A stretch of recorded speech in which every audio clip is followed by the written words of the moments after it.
You can tell when your car battery's dying. But with your water heater, you'll never know until it starts leaking.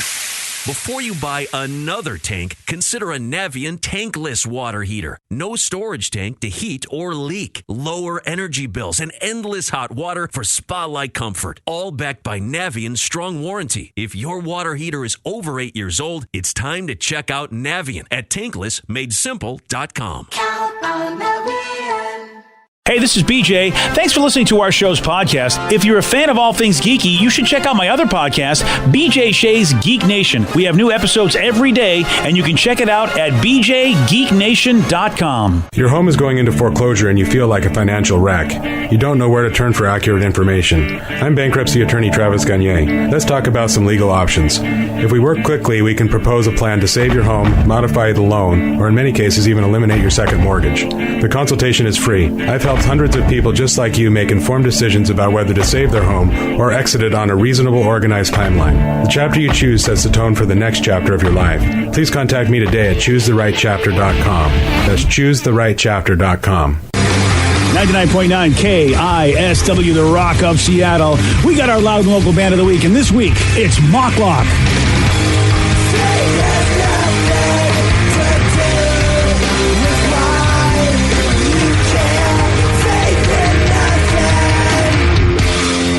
It's our loud and local band of the week, Mock Lock. You want to find out where they're playing, how you can get their music? You can see them on May 12th. They're going to be at Darrell's Tavern in Shoreline. And pick up their new record that just came out, and it is freaking great. Produced by Jack and Dino. It's called The Age of Anxiety. Really dig these guys. And don't forget, man, you want the info, just go to the BJ and Migs page of KISW.com. Sunday nights, 10 o'clock, lots of local music. 2 solid hours of it. It's called Loud and Local. Sunday nights at 10 o'clock. You'll hear great Pacific Northwest bands like Mock Lock.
Friday, everyone. Thanks, buddy. Yeah, even you over there, BJ. Oh, really? Even yeah, me? Right. Everybody. Okay, then. I have a feeling it's going to be a great day. Do you, though? Yeah, why not? All right, well, if you said why not, I mean, we got to go with that on that one. What the heck? Thank you so much. Let's get right to our contestant today. We've got Neil and Edmonds. Neil, are you there, sir? Hold on, he will be. There he is. Neil, are you there? Yes, sir, I am. Yay! What's he playing for today, Steve? Tickets to check out Tom Segura. He's going to be over at the Moore Theater on May 5th. Go to KISW.com for all the details. If you want to see Tom Segura, get your tickets now at Ticketmaster.com. All right, Steve, get out of here. Get out, Steve. For those playing at home, Neil's going to have 60 seconds to answer 10 questions. Neil, you can pass all you want, but you will only get 3 guesses per question. Are you ready? Ready. What decade saw the introduction of the Easy Bake Oven, Light Bright, and Spirograph? 50s, 60s, 70s. 60s, yes. Grand Moff Tarkin is a character in what film franchise? Pass. Hydrosis is the medical term for what common occurrence? Yes. What? Yes. Oh, pass. What, with driving, the acronym MPG stands for what? Miles per gallon. Yes. Fat Man and Little Boy were the nicknames of what war devices? Firearms. No. Cannons. No. Boomerangs. No. In Disney's Pinocchio, what kind of creature was Jiminy? A cricket. Yes. Who played Sonny Crockett on TV's Miami Vice? I don't know on that one. Pass. Pass. What common household cleaning tool is used in the sport of curling? A broom. Yes. And Neil gets 4 correct. All right, Neil. Well, yeah, I mean, Got to teach you. Neil says he's got to learn the word pass. Yeah. When I say you can pass all you want, I didn't say you could skip all you want, and so a little confusion there. It's fine. No worries, buddy. Yeah. You still did better than Dakota. Hey, and I'm going to do better than mid, so it works out. Oh, wow. Look at Neil. We'll see how that goes. a confidence. Wow. Yeah, you can have that confidence. And hey, Steve, are you ready? Yes! Oh, dear. Yes! Steve could have an epic meltdown. He It's could. possible. What decade saw the introduction of the Easy Bake Oven, Light Bright, and Spirograph? Ooh, 70s. No. 60s. Yes. Grand Moff Tarkin is a character from what film franchise? I'm going to go with Lord of the Rings. No. Hunger Games. No.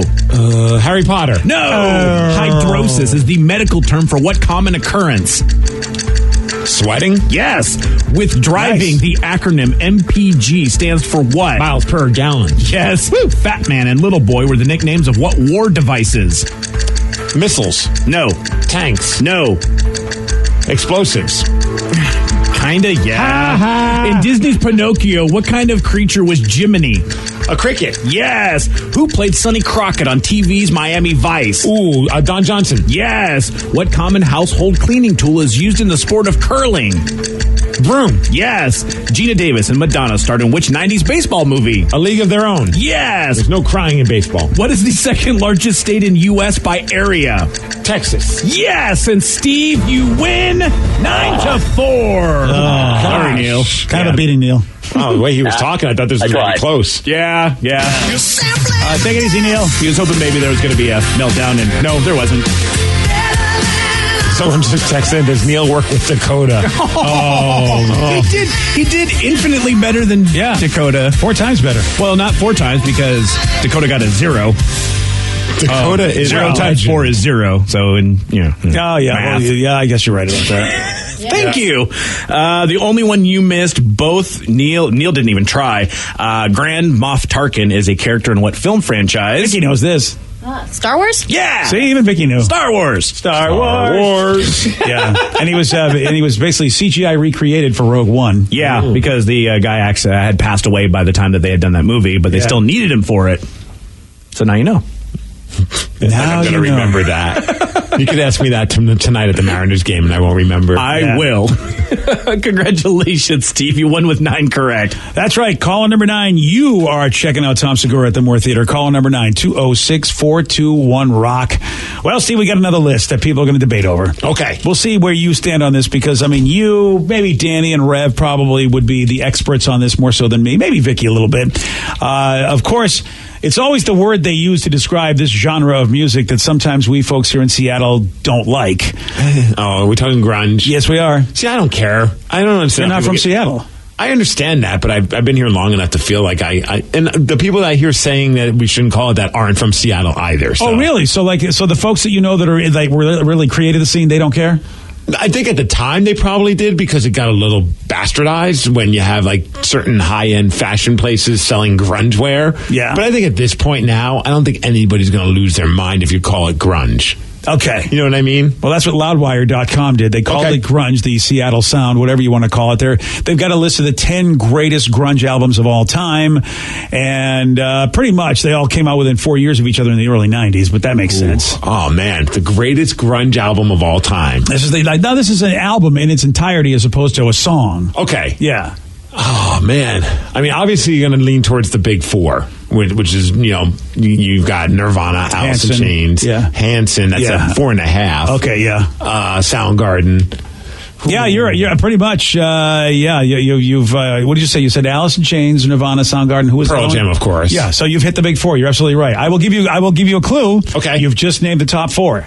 Of course. The top 4 albums. I'm not shocked by that. Now But I'm not telling you what order if you were the right order or not. Okay, buddy? That's how they get you. Which one would I consider to be the best of all time from beginning to end? We're talking complete album. Yeah, do you want to try band first, or do you think you have to really focus No, in I think on I got album? it. You think you got it? Okay. Alice in Chains. Okay. I'm going to go with Dirt. Yeah, number 1. Yeah. Wow, good call, man. Good call, bud. I mean, that's... The minute I heard that record, my mind was completely blown. And I love... Obviously, I'm probably lean more towards Pearl Jam when it comes to the big 4 as far as my favorite of all those bands. But I don't think you can find a better record. Lyrically, musically, the sequencing of it, just the overall vibe of Dirt is just great from beginning to end. I'm going to give you a slight clue. Okay. So the other 3 of the big 4 round out the top 4. So we know that Alice in Chains' Dirt is number 1. The other 3 round out 2, 3, and 4. Ooh, can I have a guess? Yes. All right, go for it. My hands down favorite would have to be Soundgarden's Super Unknown. Ooh. Like, I love that album, and that's still one that when they did the reissue, I got immediately, because I can listen to that one from beginning to end. You are so right, my friend. They came in at number 4. Number 4. So that leaves Nirvana and Pearl Jam. As your Pearl Jam. So Nirvana and Pearl Jam are 2 and 3, but which one is number 2? Which one is number 3? And I got to say, Nevermind's got to be number 2. Never mind. You're wrong about that. No, hey, number 2. Yeah. Just another great record. I don't really spend a lot of time listening to that one as much as I used to, but obviously whenever I hear one of those songs, I get pretty excited. So Pearl Jam, the first record, 10? Yep. Okay. There you go. That's it. That's not even my favorite Pearl Jam record. It's funny because, like Rev says, Super Unknown, I don't even think I would consider that that's definitely not my favorite Soundgarden record.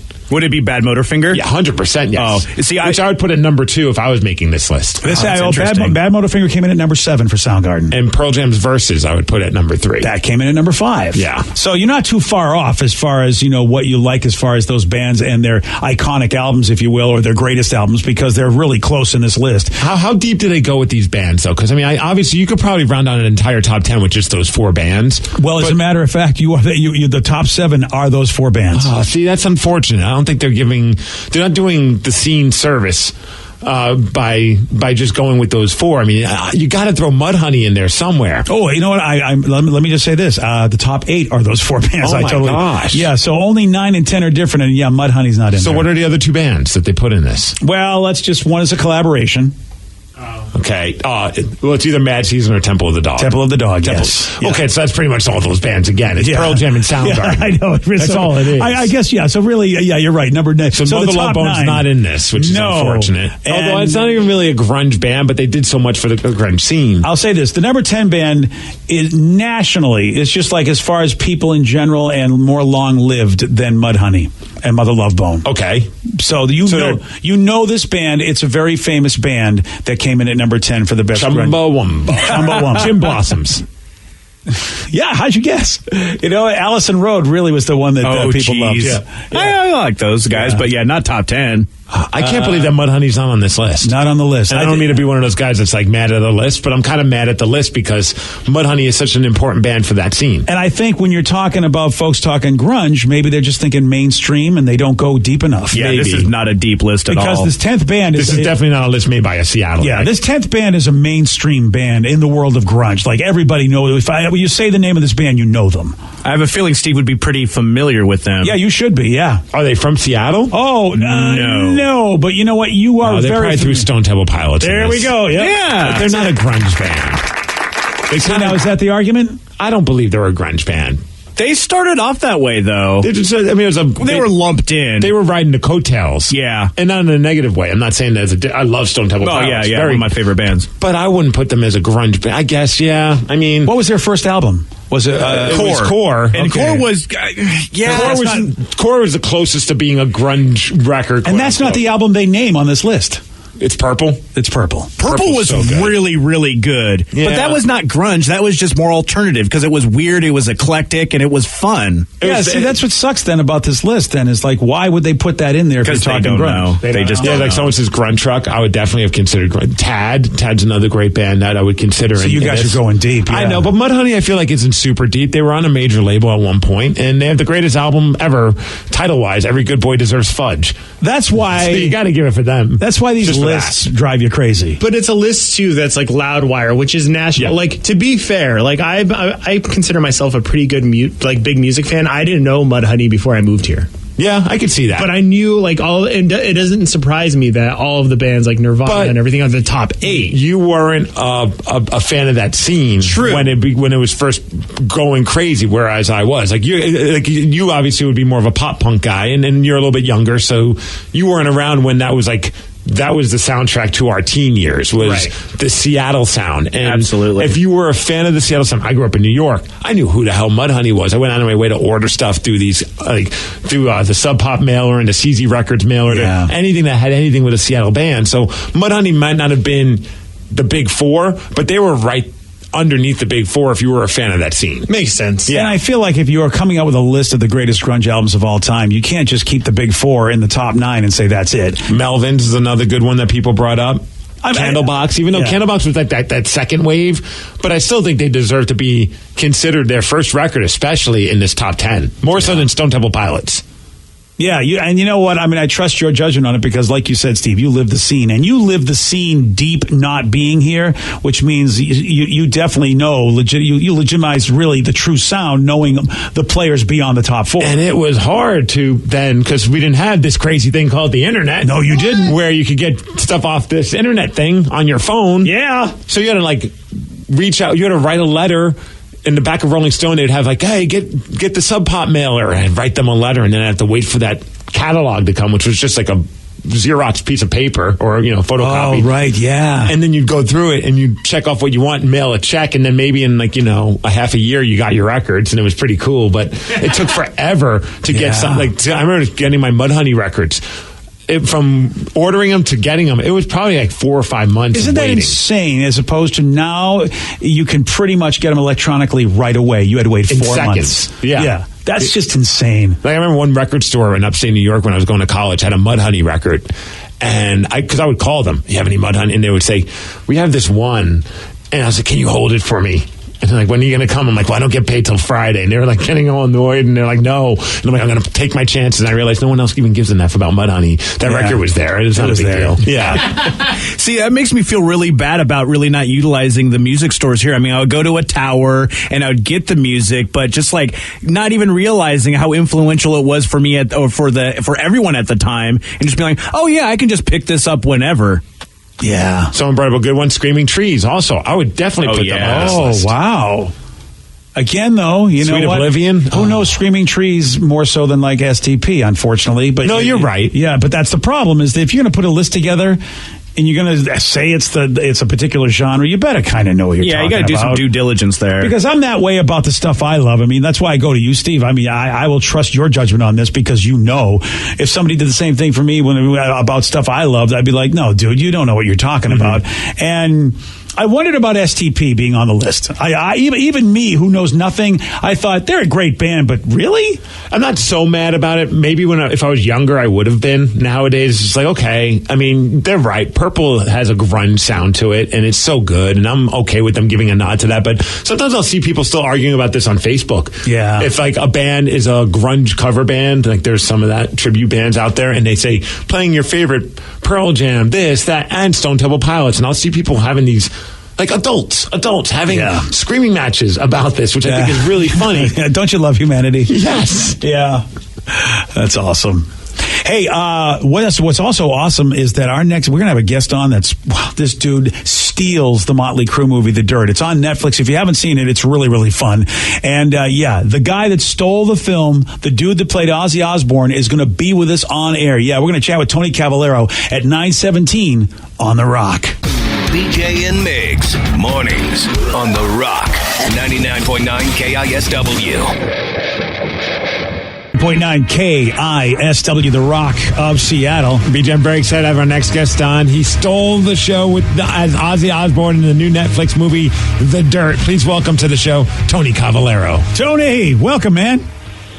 What's up, dudes? How you guys doing this morning? Oh, we're doing well, Tony. And man, I'll tell you, we were looking forward to this. Steve read the book The Dirt, and he had talked about when Netflix was making the movie. He said, there are scenes in this movie, in this book, that I just don't think they can do, and it's going to really bum me out because I just don't think they're going to be able to make a good movie because they're going to have to omit these scenes. One of them was the scene you played as Ozzy Osbourne, and Steve was so happy because pretty much they put that in the movie just the way it was in the book. Exactly, dude. I mean, that was when I moved to LA like 14 years ago. I met a buddy of mine, Justin, in an improv class at the Groundlings. And like first day of class, he's like, "You got to read this book, man, to understand about LA." And that was like, I so remember that Ozzy scene. You know, that part of the book was, I mean, it stands out. It's incredible. There's like a handful of parts in the book where I remember thinking, like, of course, the Ozzy scene. There's the opening scene of the movie. There's a burrito scene. Oh my God! And it's like when you're thinking about. Oh, sorry. No, I was going to say my in-laws were like, we're going to have a big movie night at our house and invite our book club. And I was like... You might want to skip 5 minutes. So my wife Annie and I, we went to the early screening, and after that we immediately called them and said, okay guys, no book club night. You got to cancel it. Sorry, not happening.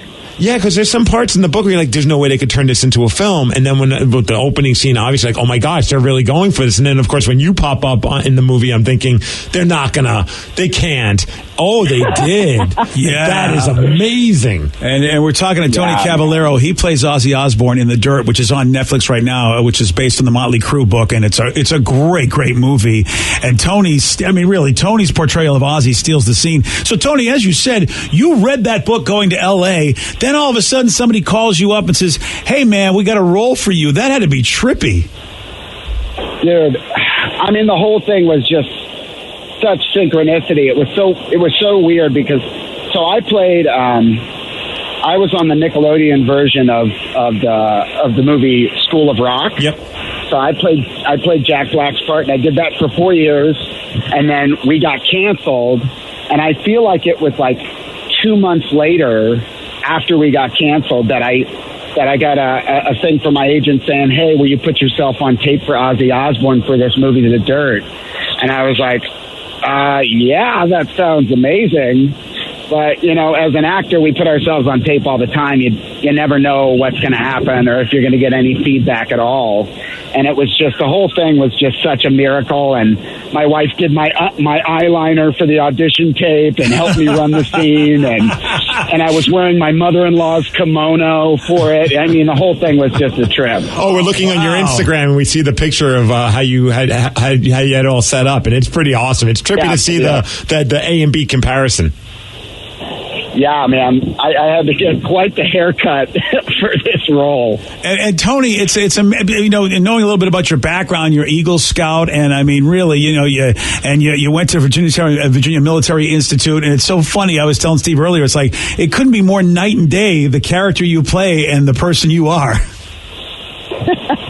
Well, I don't know. If you ask some of my college buddies that I went to VMI with, they'd be like, oh, it's no surprise Tony's lifting tea off the ground. All right, there you go. So some of the videos they have talking about your life don't really talk about that part of your life. No, you know, I still had a college experience. Nice. So then how has it been for you now? The feedback has been so well, and I love Nikki Sixx posted something that says critics hate it, everybody else loves it. Pretty much what we've dealt with our entire career as a band, Motley Crue, which I thought was pretty cool because the movie is so much fun. It's got some really like laugh out loud funny parts and then some serious parts where you're just like, damn, they've gone down a dark road but handled it really well. But for you, I've noticed a lot of people are now talking about how you did your role as Ozzy to the point where people are demanding that Netflix does an Ozzy movie and has you play it. That's got to feel pretty good.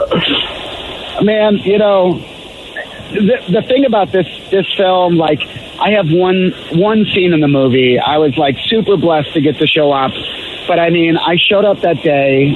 You know, they had already been shooting for I think like a month or a month and a half, and I mean, Douglas, Coulson, you know, Daniel, Ewan, and Jeff. Everybody was so nice and so excited to shoot that scene. And I feel like that energy just like totally shows through in the film, you know? And to be there that day, it was like so surreal, you know, and to be shooting that scene, you could just see it, you know, Eric, one of our producers, and Jeff Tremaine, this has been their baby forever. And to get to see that scene come to life, I mean, everybody felt like, what are we doing? This is crazy. You know, it was totally a dream come true that day. It was really fun. And since we're talking about that scene, I will try to describe it. It's a great scene, but I have a question I want to ask you about that scene. But basically what happens is you know, Ozzy's warning the folks, the dudes from Motley Crue about, hey, don't get too crazy about this rock and roll lifestyle. But then Ozzy proceeds then to go, you know what? I need to use the bathroom, but you know what? I don't need to actually go to the restroom to use the bathroom. I'll just use the pool. I'll be right here. And Ozzy proceeds then to relieve himself. Then all of a sudden Ozzy's like, you know what? I'm thirsty. And rather than go get my drink, well, I just went to the bathroom. So what the hey? And the scene just escalates. Let's not forget he snorts ants as well. Oh, we forgot the ants. Which is the most epic part. I don't know why that's more epic to me than the liquid, but it is. Yeah, it is epic. You're right. The liquid makes me forget the ants. But what I want to know, Tony, is that we just, you know, earlier this week we talked about how Ronnie Howard said that he never got to have ice cream on the Andy Griffith Show. It was always cold mashed potatoes because it was so hot in the studio. So it always looked like he was enjoying something. You look like you were having repulsive. What was it that you were actually drinking and licking off the pool? Because I hope it tasted good, whatever it was. Well, they had put down, I think it was a faux floor on the pool to match like the stucco, you know, pool floor there on the pool side. So it was totally sanitary. And then they hooked me up with like a rig around my waist that was just water with some yellow food coloring. But I feel like the first couple times they put way too much in, and it was like, oh, Ozzy is so dehydrated. We need to change up the formula a little bit. Oh, that's awesome. Oh man, it's so funny when you think about it, because it's like what you were portraying looks so repulsive, and then like you think of the fact, like poor Ronnie Howard, it looks like he's eating something delicious, and it was more repulsive than what you actually had to do. Exactly. And, you know, my wife Andy and I, we were talking about it the other day. And, you know, we both did sketch comedy at the Groundlings coming up. You know, that's where we met. And I don't know if you guys know anything about the Groundlings. Oh, there's a lot of great people that came from there. Maya Rudolph, Will Ferrell, I think, right? Those a lot of great people. Yeah, Melissa McCarthy, Lisa Kudrow, just a lot of awesome spot. And I mean, some of the sketch comedy, you know, we did makes that look, you know, makes the Ozzy scene look PG. So oh, really? We were both kind of like, yeah, we were both loving the response, you know, from people about it, but we were at the same time kind of like, maybe we're desensitized a little bit. So that was obviously a super memorable scene for all of us watching The Dirt. For you, besides that scene, what was a favorite moment in the movie? If there was like a scene where you're just like, oh my gosh, that was incredible that they covered that. You know, I really enjoyed watching. There was such magic between the guys when I was on set there. I thought, you know, when that whole storyline of them just coming up together and finding each other, I loved watching their chemistry. You know, that I felt like they were just having fun, and it really showed through in the movie.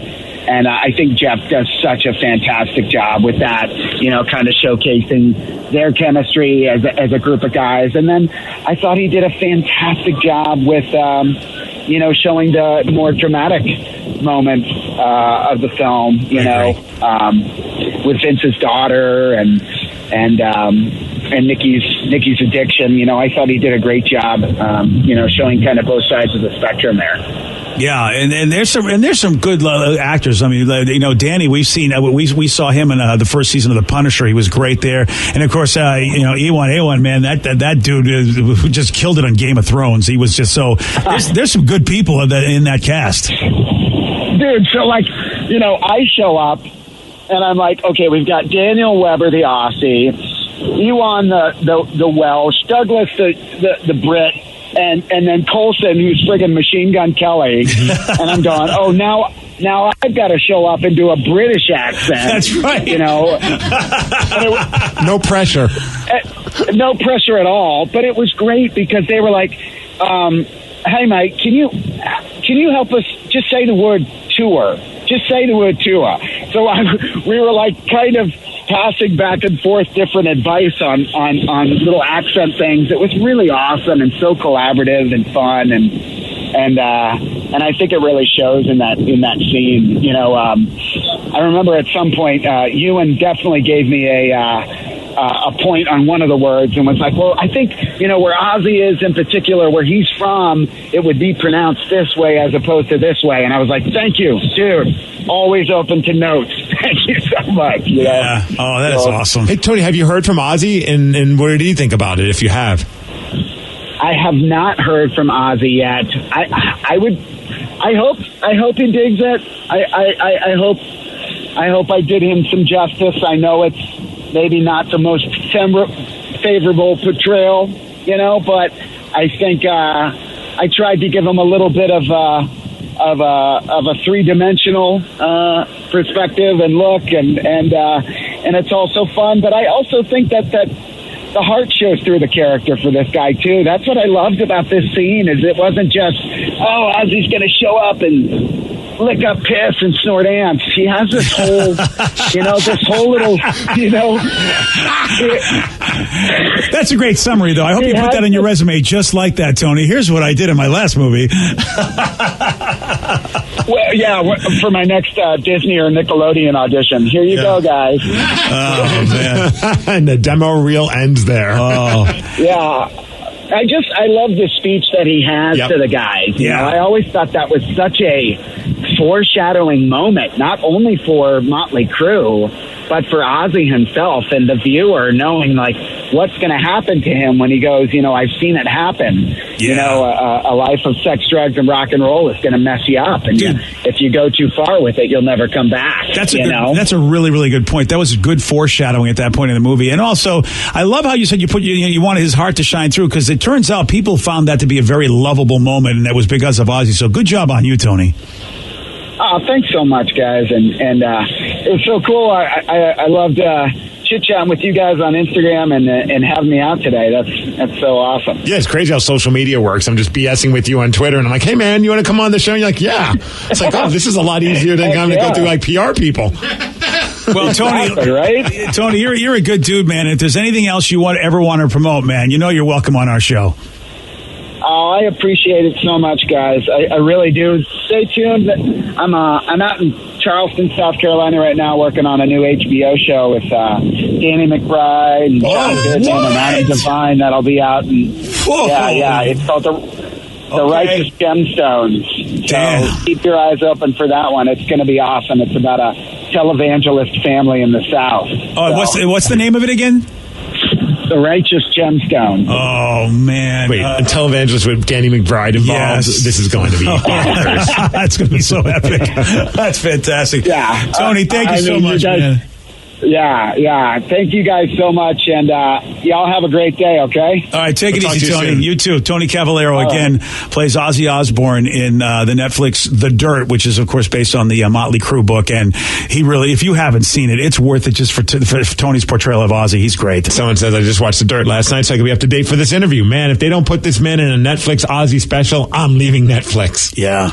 I'm looking forward to this whole him thing with Danny McBride, and because he's in it too, it makes me want to watch it. Yeah, he was, like you said, I mean, he stole the scene because of just how fun he was in portraying Ozzy. See, you know what, man, and was telling us, man, he had some fun, partied in college, and he still was very disciplined. To be an Eagle Scout is not easy to go as far as he went that way, and then the VMI, and yet still said, yeah, don't worry about it. I had some party times.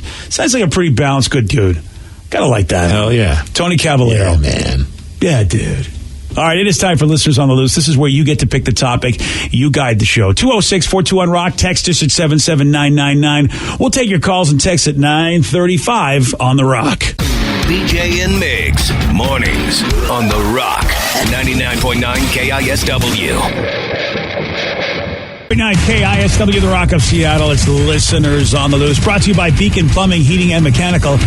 Listeners on the Loose, you pick the topic, you guide the show. 206-421-ROCK. Text us at 77999. When you call in, though, remember Steve has one rule. Simple rule, BJ, that's to show some energy and bring it. Otherwise, we're going to have to gong you and then say goodbye. Goodbye, old friend. 206-421-ROCK. Text us at 77999. A lot of people are texting in about The Dirt, obviously, thanks to Tony Cavallero, who plays Ozzy in The Dirt, for joining us. One person says, I watched it, and it does make you look at Motley Crue in a whole new light.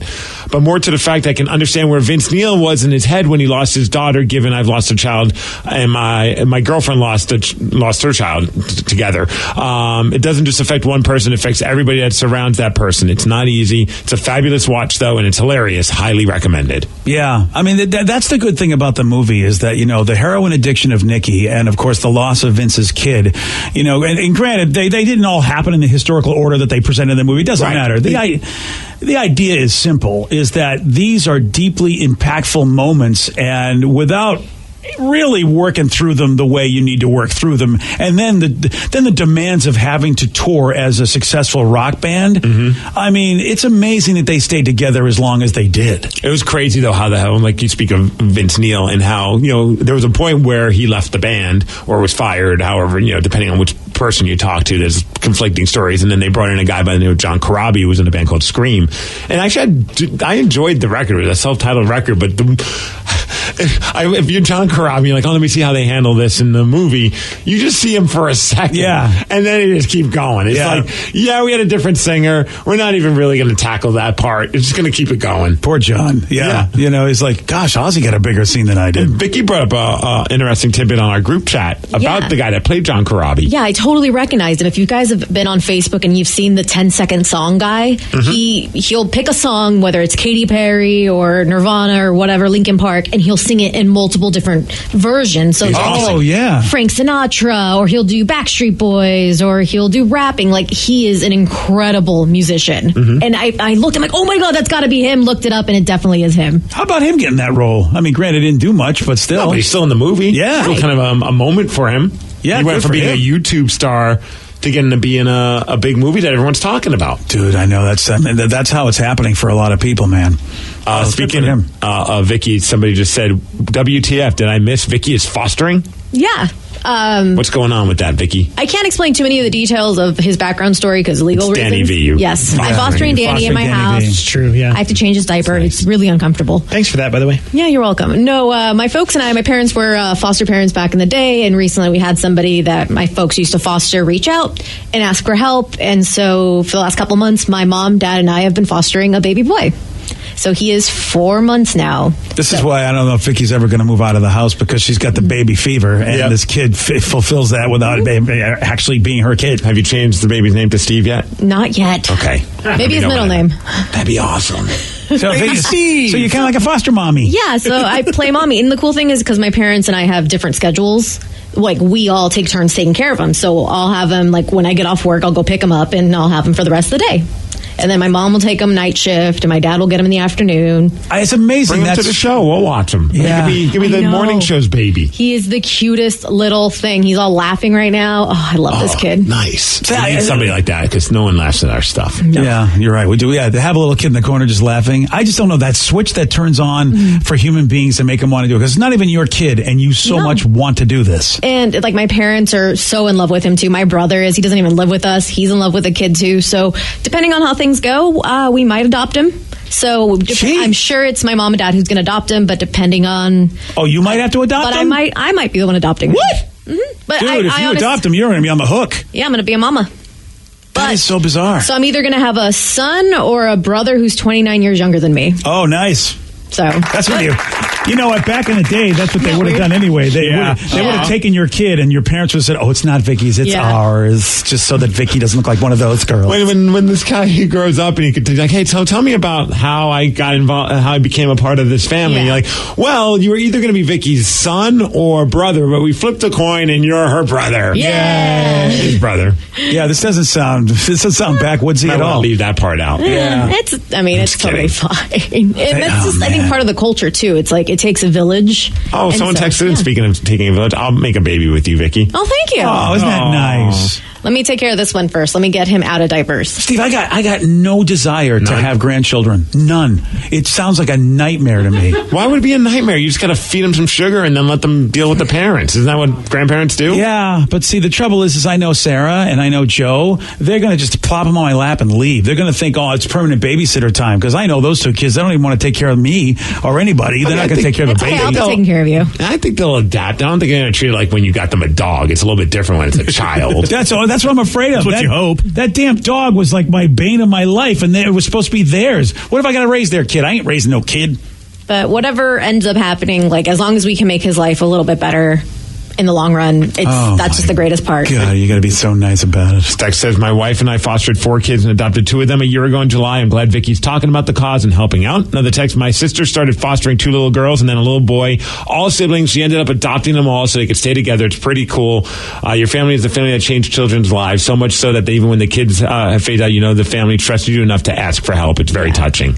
Yeah, and it's and definitely the foster system can use good families like yours, Vicky, because sometimes kids don't get lucky enough to get with a family like yours. And like when Texter says Vicky is the hottest MILF ever, you could become a MILF. Yeah. Wow. Oh yeah, look at that. I didn't even. Why are you a foster parent? I finally wanted to be able to be called a MILF. Yes. Yeah, that's exactly why Vicky's doing it. I need to make some videos, and I really didn't qualify, but now I do. You got to watch that Mark Wahlberg film about them being foster parents. Yes, I think you'll get a kick out of that. I've been wanting to watch that one. It looks good. What? Yeah, that'll give her everything she needs to know. Yeah, right? Yeah. I mean, I grew up having screw foster you guys. siblings. It's a special film. Honestly, Steve. It made you cry. If Steve ever becomes a parent. Did. Oh. I'm just don't tell my wife. Okay. Yeah. I got to control the sniffles whenever I start getting teary-eyed. Really? The foster kid movie made you cry? Oh, hell yeah. Jeez. I'm surprised. Bro, sometimes commercials make me cry. Oh, okay. I'm going through menopause like a mother. Yeah. I feel like own it, man. I am. It takes more strength to cry than to not sometimes. Oh, really? No, it's a lot easier to cry than not to. Vicky, he cries more than you do. Well, I wouldn't go that far. I mean, I don't know. Have you seen Vicky cry? I've never seen. You know me, my powers over women. She never cries. Vicky's the only woman that never cries around me. Yeah, I really don't. There was that one time almost, but you stood up from the table and said, "I will leave this restaurant right now." Like seriously, it's not happening. We're drinking, having a good time. Why are you doing this? I'm like, no, because you're the only one. The last conquest of crying. Someone says this is great training for Vicky. When her son gets out of diapers, BJ will be getting into them. They're not lying, because I know I can't depend on my kids. My kids have already checked out of that whole situation. So it's Vicky or nobody. I mean, Danny has a kid. How many here know how to change a diaper? Did you even change diapers when I actually was a pretty involved? I mean, they're Pampers. How difficult is it? How hard is it to change? But have you ever done it? No, but I'm sure I can figure it out. Here's the problem, Steve. We got to do video of that. Yeah. You put one thing under the butt, you put one thing over the area, and then you just zoop, done. Yeah, that's exactly it. Yeah, Exactly. sure, yeah. Just We'll go with that, yeah. You wipe some stuff. Wipe some stuff. Yeah. Powder. Actually, I don't use, Zoop, we don't use powder. done. Yeah. Zoop. You're done. It's all about the butt cream right now, the butt paste. That's what it's called. It's Bordeaux's butt paste. I don't even think we had that back when Joey and Sarah were doing it. What's Better up? than the powder. It's just for rashes. Oh. But that thing is just, you cannot get it off your skin. Butt paste. Aquaphor. Yeah, kind of. If it's white. So that's going to be awkward. What's on your fingers? Butt paste. That does not sound good. I like the name. Yeah. Some texter says, hey, Instant Family is a great movie. Real men can cry at movies, BJ. Yeah, BJ. Boom. I wasn't making fun of Steve. I was making fun of Vicky. I've cried at movies too. I'm saying Vicky. I'm saying that Vicky never cries. All right, I'll give you a secret. I do cry at Disney movies. Like Wreck-It Ralph, I'll cry every single time. Were you crying at that Charlotte's Web, but you were too busy making fun of me? I wasn't here for Charlotte's Web. What movie? Oh no, Dragon. How to Train a Dragon. Yeah, was it the Dragon movie? Were you crying? I was too busy panicking. I'm like, why the hell's this guy crying? You're a jerk. What's going on? Because it was an emotional Why is she movie. a jerk for being worried about your well-being? That I'm crying? I don't know how to handle this. Like, is he okay? Is he Did gonna you hug him? No, I was still new to the show. I'm like, I don't know what to do with this guy. Oh, I don't know. Does he want a hug? Does he not want a hug? No, you just shut up. You did a good job. You didn't say anything. Yeah, exactly. No. You just let a man sit there and work through his stuff when the dragon's being trained. The worst was when I had, and it wasn't like legit tears, like I was sad crying, but it was when I saw Daredevil, the fine Ben Affleck movie that I love so much. Oh my God, I'm crying right now that you even like that movie. I saw it in theaters, right?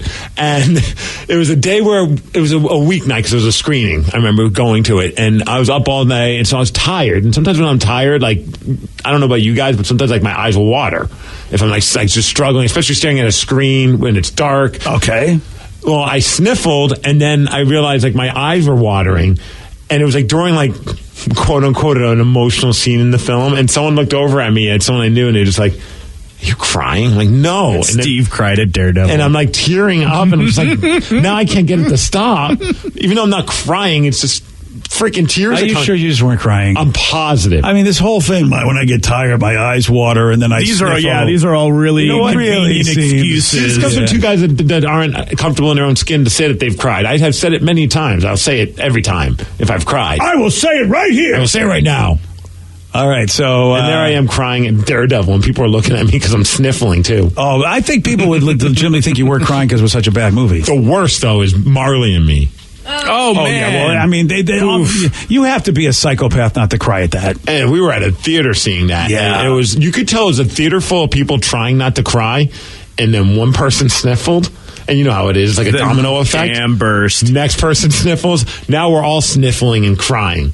Yeah, I mean that movie that's just wrong. They should actually give you a warning and say, by the way, you might want to leave because you're all going to start crying at the end of this. Someone says, I feel you, Steve. I watched the Steve Gleason documentary and that's at No White Flags and cried like a baby. Dude, I bawled on the damn trailer for that. I still haven't watched that movie because I don't even know what that's about. The guy, he was a former he was a Coug football player. Oh, okay. He played with the New Orleans Saints, had a great career. That's right. And then got hit with Lou Gehrig's disease. He comes to town a lot. He's a big Pearl Jam fan, super nice guy. I have friends of friends with him, and he's slowly his body is going the way that it goes. And they did a movie about him. Yeah, of course, you're going to be emotional during that. That's a hell of a story. Well, and it's like when he found out that he had it, he went into a recording studio and because he has one of those like computers that speaks for him, and he recorded hours upon hours of his voice. So that way, now he has a child, and that way, when his child got older, he would still be able to hear his dad's voice. See that right there? I know, dude. I'm struggling even trying to explain that. You can't tell me that like that. Yeah, Damn it. That one. The trailer alone put me in tears. Yeah. All right, here's something that you're going to cry about. We got to talk about Ryan Castle. Oh yeah. Well, it actually makes me retch a little bit more. All right, Ryan Castle. Wow, that's just rude. That's harsh. Yeah, right? Yeah, it was. What are you doing, Danny? Why do you got to treat Ryan that way? Jeez. It's time to answer a big question, though. It does concern Ryan Castle and potato skins. What do they have in common? You're going to find out at 9:52. Little butt cream? Little butt paste? Find out at 9:52 on The Rock. BJ and Migs, mornings on The Rock, 99.9 KISW. The drunk in charge. Now, the Ryan Castle question of the day. What do Ryan Castle and potato skins have in common? Twice baked. Yeah, I'm going to go with that. Only twice, though. Only twice. Tried it the first time. Thought it was okay. Second time, maybe not so much. Never went back. Yeah. And if you believe that, you're a sucker. You're a sucker, brother. Yeah. Somebody says, "Who cares? Mariners beat the Red Sox." BJ, ha ha ha. That's wow. That's blowout too. Wow. What was that score again? I forget. Yeah, it was probably a really good game. It was like 12 to doesn't matter. I think. Yeah, you're right about that. Well, it's a new day tonight, is all I got to say, and we will all be there tonight. It's a new day tonight. Tonight. That's what I'm saying. And you all will be there to witness the greatness that is the Red Sox. That sounds like a Spinal Tap album. Yeah, it is. New day tonight. That's right. That's right. We'll be at the ballpark tonight. T-Mobile Park. It won't stink in the pink tonight, will it? Oh, no. Refuse to stink in the pink. Yeah. It's magenta. Yeah. Oh, it's pink. Yeah, and it doesn't stink. Hey, Ryan Castle, he doesn't stink either. He's got a 12-pack coming up. BJ and Migs play of the day. That's the thing I don't do. I don't do the high fat. The ketos. Because a lot of the high fat has a lot of sodium, and you don't do sodium. That's the problem. So I'm on a... Why do I know this about you? Yeah, right? I know his diet. I'm like your mother. Yeah, I don't even need to ask BJ questions about himself. I'll just ask Vicky. I know your shirt size. Yeah, you do. Your underwear size. It's weird. You know what pant size he is? No, but I could guess. Don't guess. I don't want you to guess, because if you guess wrong, I'm going to hate you. 34? Oh, she knows my size. Jeez, wow. BJ and Migs, mornings on The Rock, 99.9 KISW. Today's podcast was brought to you by Travis Gagne, bankruptcy attorney. He's here right now and has agreed to answer more of your questions about bankruptcy. Here's another question from a listener. I have a mountain of credit card bills and consumer debt. Can I still keep my house if I file bankruptcy? Yes, you almost always can keep your home and your house, your car in a bankruptcy. Depending on what type of bankruptcy you file, would depend on whether or not, for example, you can keep your vehicles if you have payments on them still. You can almost always keep your home if you're current on the payments on your home, even in full bankruptcy. In Chapter 13, you can also keep those items. If you're behind on your house, you could catch your house payments up in a Chapter 13, take off a second mortgage in a Chapter 13. So keeping your primary assets like a home and car is almost always possible in bankruptcy. Thanks, Travis. If you have more questions about bankruptcy, you can reach out to Travis anytime at ChooseTheRightChapter.com. That's ChooseTheRightChapter.com. And thanks for listening. You can tell when your car battery's dying. But with your water heater, you'll never know until it starts leaking. Before you buy another tank, consider a Navien tankless water heater. No storage tank to heat or leak. Lower energy bills and endless hot water for spa-like comfort. All backed by Navien's strong warranty. If your water heater is over 8 years old, it's time to check out Navien at tanklessmadesimple.com. Count on Navien.